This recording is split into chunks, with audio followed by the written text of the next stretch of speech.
It's Millie Cartoon Network TV। बहुत समय पहले की बात है। एक सचिन को नाम का गाना था, उसमें चुड़ैल का साया था। एक पेड़ था, उस पर चुड़ैल बैठ करती थी। इस बात से सभी लोग बहुत भयभीत थे। उस गांव के सभी लोग डर के अपने घर में छुप कर के रहा करते थे। उसी गांव में बिमला नाम की एक वृद्ध महिला रहती थी। उसकी एक बेटी भी थी। उसे इस डर की वजह से अपनी बेटी को शहर में पढ़ाई के लिए भेज दिया था। उसने गांव में नहीं रखा था। वो इसी बात से डरती थी क्योंकि वो चुड़ैल जवान लड़कियों को मारकर खा जाती थी। वो दिन आने ही वाला था कि उसकी बेटियों की छुट्टियां हो गई थी और वो घर पे आने वाली थी। उसकी बेटी का नाम प्रियंका था।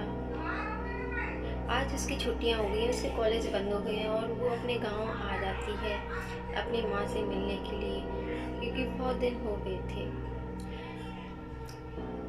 आगे बेटी, बहुत दिन हो गए, मुझे तेरी बहुत याद आती है।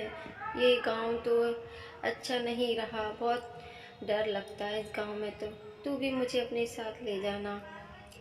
तेरी पढ़ाई पूरी हो गई कि अभी भी रह गई है? मुझे हर बार बहाना बना देती। नहीं माँ, मेरी पढ़ाई हो चुकी है, अब आप चिंता मत कीजिए। हम अब इस गांव में नहीं रहेंगे। मेरी जॉब भी लगने वाली है, मेरा इंटरव्यू भी हो चुका है और मैं आपको अपने साथ ले जाऊंगी। इससे पहले आप मुझे गांव घुमा दीजिए, मैं काफ़ी टाइम से गांव नहीं देखा है। चलो बेटा, लेकिन तुम उस पेड़ की तरफ मत जाना, वो बहुत खतरनाक पेड़ है। कोई भी उसकी तरफ जाता है वो बचता नहीं है। उस पेड़ में एक चुड़ैल रहती है, वो सबको मारकर खा जाती है, खासकर लड़कियों को। बेटा उस तरफ मत जाओ, मैं मना कर रही हूँ ना। बेटा नहीं, प्रियंका नहीं, उस तरफ मत जाओ बेटा। हे भगवान, मैं क्या करूँ?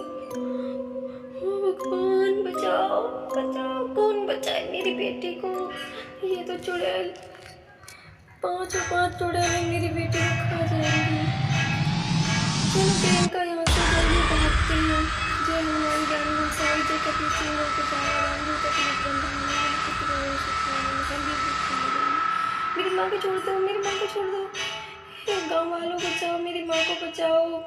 लेकिन गांव वाला कोई भी उसकी माँ की मदद नहीं करता और वो भूतिया पेड़ उसकी माँ को अपने अंदर समा लेता है। तभी एक तांत्रिक के पास जाके, उस गांव में एक तांत्रिक था। कहो बेटी, क्या परेशानी है तुम्हें? मुझे बताओ, मैं तुम्हारी सारी परेशानियां दूर कर दूंगा। बाबा जी, मेरी माँ को बचा लीजिए। वो भूतिया पेड़ है, उसने मेरी माँ को अपने अंदर समा ले गया है। पता नहीं माँ कहाँ है, कैसे हाल में होंगी। मेरी माँ को बचा लीजिए।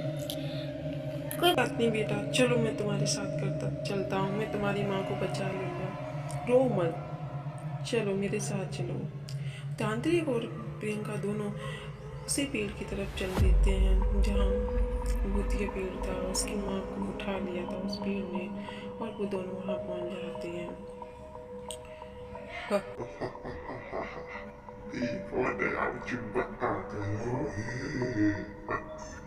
मेरी माँ को छोड़ दो, वरना अच्छा नहीं होगा। मेरी माँ को छोड़ दो। देखो ये बाबा आ गए हैं, अब ये सब खत्म कर देंगे, कोई नहीं बचेगा। मेरी माँ को वापस कर दो। तभी पेड़ तांत्रिक को भी अपनी तरफ खींच लेता है और तांत्रिक भी उस पेड़ में समा जाता है। अरे क्या परेशानी है बताओ तुम? मैं ऐसे क्यों मार रहे हो तुम किसी को, कभी किसी को? हे लड़की, तुझे नहीं पता, तू हमारी परेशानी दूर कर सकती है तो कर। माँ को मेरे पास ले आएगी तो मैं तुम्हारी माँ को, इस तांत्रिक को छोड़ दूँगी। तो प्रियंका बोलती है कि मैं लेकर आती हूँ, मेरी माँ को छोड़ देना। ऐसी ही सुबह होती है और प्रियंका गांव में उन दोनों लोगों को ढूंढने चल देती है। इधर उन दोनों लोगों को भी पता चल गया था कि उन्होंने क्या किया है और वो बदला लेने आ गई है। चुड़ैल भूतिया भूत की भेष में आ गई है। चुड़ैल पेड़ की रहती है। कैसे आई हो गुड़िया, बताओ क्या परेशानी है? हम वैसे भी डरे हुए हैं, क्या करें भाई, अब तो वो हमें नहीं छोड़ेगी चुड़ैल। मैं तुम्हारी जिम्मेदारी लेती हूँ, कुछ नहीं होगा। बस तुम वहाँ भूतिया पेड़ के पास चलो, बस अपना गुनाह कबूल करो कि तुम दोनों ने ही उसको मारा है, उसकी सज़ा भोग रही है वो।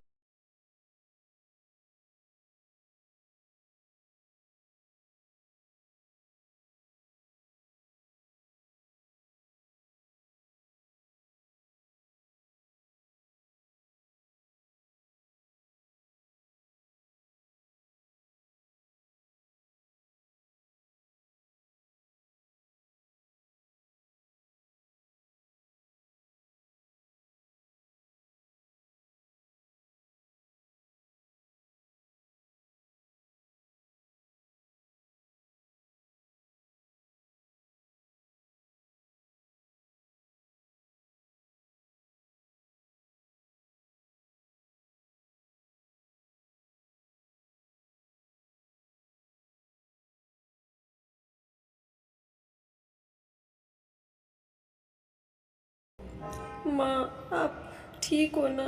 हाँ मेरी बच्ची, मैं ठीक हूँ। मेरी माँ, मेरी प्यारी माँ।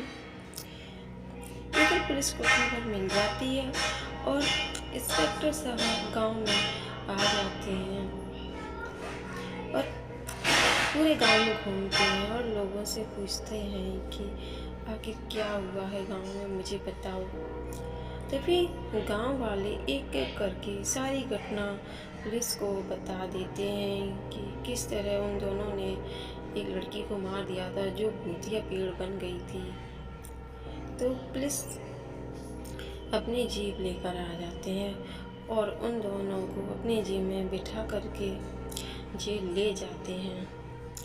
दोस्तों, इस कहानी से हमें क्या शिक्षा मिली? यही कि हमें बिना बात किसी को परेशान नहीं करना चाहिए, बस जितना है उसमें ही खुश रहना चाहिए।